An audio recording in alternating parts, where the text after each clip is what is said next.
Economex. Entendiendo la influencia política, económica y macroeconómica del mundo en tu día a día.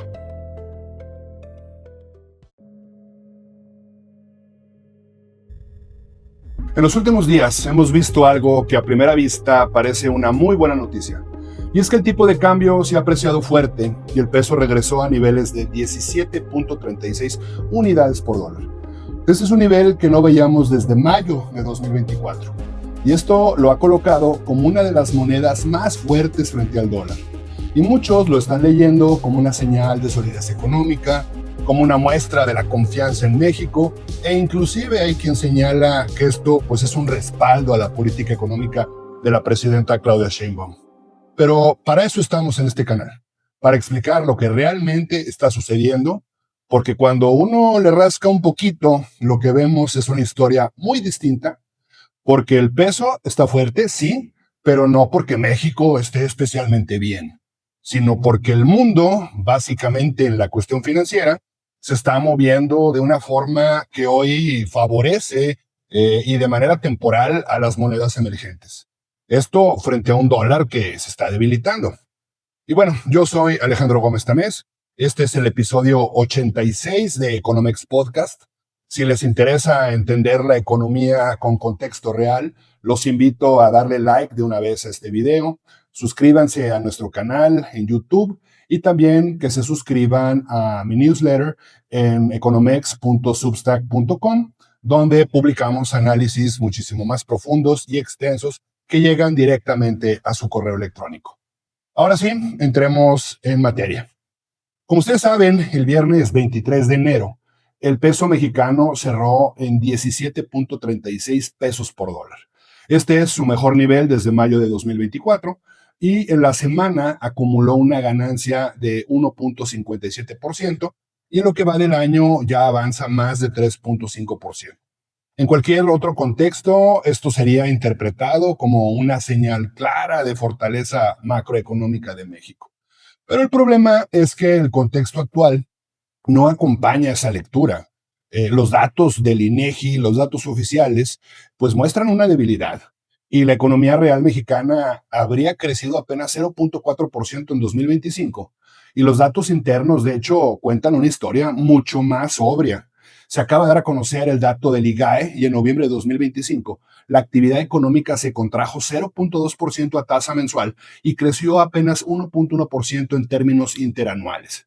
Y de acuerdo con estas cifras desestacionalizadas del indicador global de actividad económica, las actividades primarias cayeron 7% mensual, mientras que el comercio y los servicios cayeron 0.4% también a tasa mensual, mientras que la industria mostró un crecimiento marginal de 0.6%. Mientras que a tasa anual, pues el panorama tampoco es especialmente alentador, porque las actividades primarias crecieron 2.9%, las terciarias aumentaron 1.5%, mientras que las secundarias, es decir, la industria, disminuyó 0.1%. Es decir, México no está en recesión profunda, pero tampoco pues estamos en una fase de expansión económica sólida. Entonces, si la economía interna no está explicando este comportamiento del tipo de cambio, la pregunta lógica es, ¿qué es lo que lo está explicando? Y la respuesta está del otro lado de la ecuación. Lo que realmente está ocurriendo es que el dólar está atravesando uno de sus episodios de mayor debilidad de los últimos años. El índice dólar del Wall Street Journal cayó 1.63% en la semana que acaba de concluir y este es su mayor retroceso semanal desde abril del 2025 y se ubicó en 95 puntos, uno de sus niveles más bajos recientes. Y ha caído 5 de los últimos 6 días. Acumula una baja cercana al 10% respecto a su nivel máximo histórico del 2022 y se encuentra más de 7% por debajo de su máximo de 52 semanas. Entonces, en términos simples, el dólar pues está debilitando de una forma generalizada y eso, por definición, provoca que monedas como el peso mexicano se vean más fuertes. Incluso si sus fundamentos internos no han cambiado demasiado, como estamos viendo que México no está creciendo y tiene una moneda tan fuerte. Entonces, no es tanto que México esté mejor, es que Estados Unidos está enfrentando un entorno financiero muchísimo más complejo. Y detrás de esta debilidad del dólar hay varios factores que se están combinando. Uno de los más relevantes en los últimos días fue esta señal de una posible intervención cambiaria por parte de Estados Unidos y Japón. Sucede que el Banco de la Reserva Federal de Nueva York realizó consultas de precios, algo que se llama rate checks, y esto fue a solicitud del Departamento del Tesoro.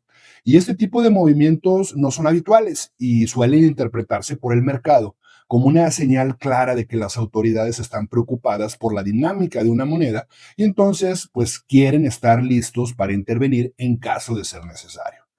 Entonces, en este caso, el foco estaba puesto en el yen japonés, que se ha venido depreciando de forma significativa frente al dólar. Tras el anuncio de estos rate checks, el dólar cayó 1.7% frente al yen, y esto en un solo día. Eso fue el mayor descenso diario desde agosto y también se debilitó el dólar frente a otras monedas asiáticas como el won coreano y el dólar taiwanés. El mensaje fue muy claro. Los mercados de alguna forma interpretaron que Estados Unidos y Japón no estaban dispuestos a permitir estos movimientos bruscos y desordenados en el tipo de cambio. Y entonces lo lógico es que reaccionaron ajustando posiciones. Y este episodio se dio en medio de una semana especialmente volátil en los mercados por todo este tema de Groenlandia. Y entonces hubo mucha volatilidad financiera tanto en Estados Unidos como en Japón. En Japón, los rendimientos de los bonos del gobierno también han venido subiendo bastante en los últimos meses. El bono de 10 años, que es de referencia, pasó de pagar 1.6% a alrededor de 2.3% desde que Sanae Takaichi asumió como la primera ministra de Japón. Y la expectativa de mayor endeudamiento público, que es alimentada por su promesa de eliminar el impuesto a las ventas en alimentos durante 2 años, provocó una venta masiva de bonos y un aumento abrupto de las tasas, consecuencia de esta venta. Entonces, para una economía que durante décadas ha estado acostumbrada a tasas cercanas al 0%, esto ha sido un cambio estructural enorme. Por otro lado, en Estados Unidos la situación no es menos sensible. Los rendimientos de los bonos del Tesoro también se habían disparado en un contexto marcado por mayor estrés geopolítico y también por la preocupación creciente sobre el tamaño de la deuda pública que no deja de crecer. Y aunque hacia el cierre de la semana las tasas de interés se moderaron y el bono a plazo de 10 años terminó pagando 4.24%, el tema sigue siendo central porque Estados Unidos tiene una deuda pública enorme y creciente. Entonces, cada punto porcentual adicional en las tasas implica miles de millones de dólares extra en pago de intereses. Por eso, el mantener los rendimientos bajo control se ha convertido en una prioridad política en Estados Unidos. Y no solamente es un tema financiero para la administración Trump. Y todo esto ha generado un entorno de altísima volatilidad global y estamos viviendo entonces un escenario en el que los equilibrios financieros pues son bastante frágiles y donde pequeñas noticias pueden provocar movimientos muy grandes en los precios, en los tipos de cambio y en los flujos de capital. Mientras tanto, pues aquí en México, pues más allá de la fortaleza del peso, el panorama macroeconómico sigue siendo pues bastante sobrio, como ya lo comenté hace unos minutos. Es verdad que la inflación ya repuntó ligeramente en este arranque del 2025 por los ajustes al IEPS, pero también es cierto que fue menos de lo que se esperaba.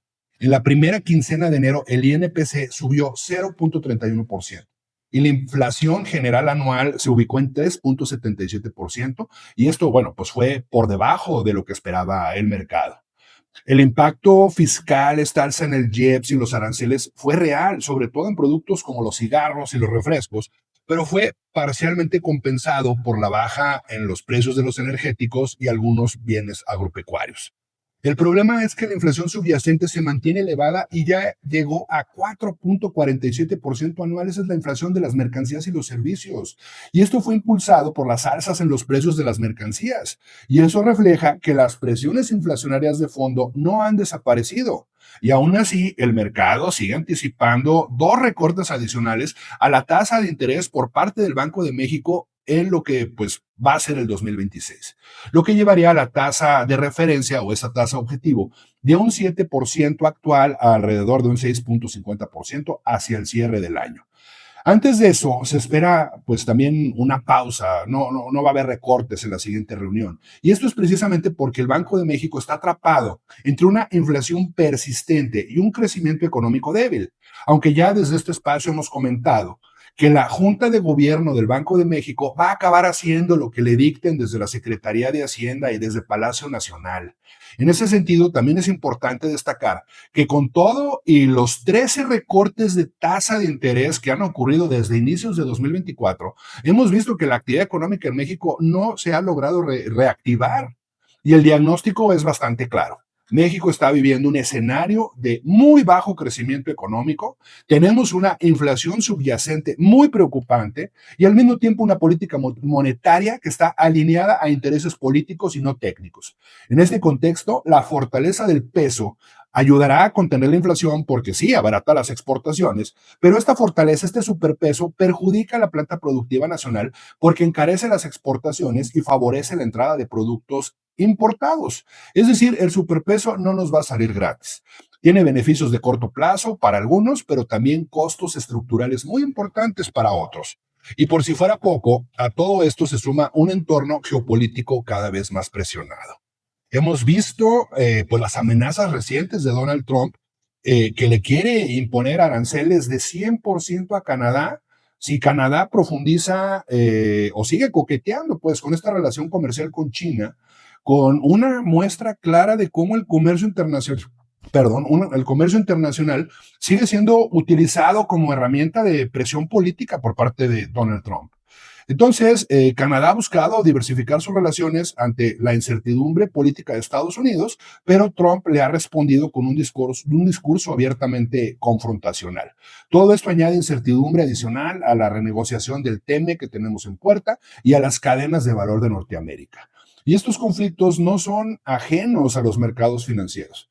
Generan nerviosismo, alteran flujos de inversión y también refuerzan la percepción de que el mundo se está moviendo hacia un esquema más fragmentado, como lo hemos venido comentando, con bloques, presiones geopolíticas y el uso cada vez más frecuente del comercio como un instrumento de poder. Y en ese entorno no sorprende que los inversionistas estén buscando refugio en activos como el oro y la plata, que tienen precios ya en niveles récord históricos. Entonces, la conclusión de todo esto que les estoy platicando, pues es bastante clara, porque entonces la fortaleza reciente del peso mexicano no puede entenderse solamente como producto de lo que sucede en México. Es el resultado de una combinación de factores globales, la debilidad del dólar, presiones en los mercados de bonos y señales de una posible intervención en el mercado cambiario. Son conflictos comerciales y también una mayor búsqueda de activos refugio por parte de inversionistas. De esta manera, México debe ser visto como un receptor de flujos financieros, dado que no es protagonista de un cambio estructural interno. Un peso fuerte no garantiza tampoco crecimiento ni estabilidad de largo plazo, ni mejora automáticamente el bienestar económico. Sí, puede convivir perfectamente un superpeso con una economía estancada, inflación persistente y un banco central que ha perdido su autonomía, como el Banco de México. Y el mensaje entonces de fondo es que estamos en un mundo financieramente frágil, con equilibrios muy delicados y con una creciente desconexión entre los movimientos del mercado y la realidad económica interna que están viviendo las familias y las empresas. Y ya para terminar, pues así como Groenlandia mostró que el poder geopolítico ya no se rige por reglas internacionales, igual el comportamiento reciente del dólar confirma que el poder financiero tampoco. Y el tipo de cambio hoy refleja más los miedos y ajustes del sistema financiero global que la fortaleza estructural de México. Y hasta aquí el episodio de hoy. Si les gustó este análisis, los invito a darle like, a suscribirse al canal y también a que compartan el video. Recuerden que pueden encontrar mis artículos completos en economex.substack.com. Yo les agradezco mucho a los que se quedaron hasta aquí. Gracias por escuchar Economex Podcast y nos vemos en el siguiente episodio.